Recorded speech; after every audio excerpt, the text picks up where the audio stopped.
معاشی بحالی کے لیے سی پیک سے بھی بڑا منصوبہ، آئی ایم ایف کی چھٹی ڈالر ہی ڈالر۔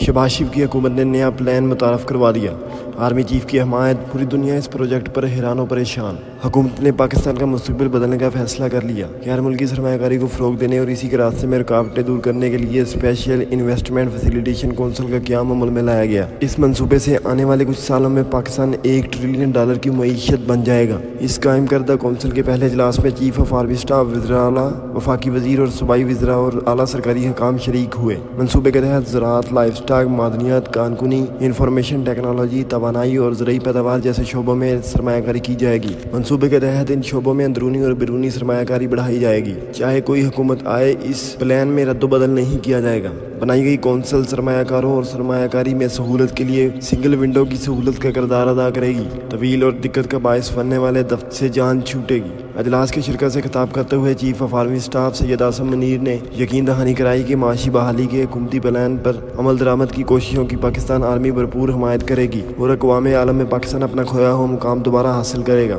پلان کے تحت چین، سعودی عرب، ترکی، ایران، قطر اور مختلف ممالک پاکستان میں سرمایہ کاری کریں گے۔ اس سرمایہ کاری سے پاکستان میں بے روزگاری ختم ہوگی اور پاکستان آنے والے وقتوں میں $1 ٹریلین کی انڈسٹری بن جائے گا۔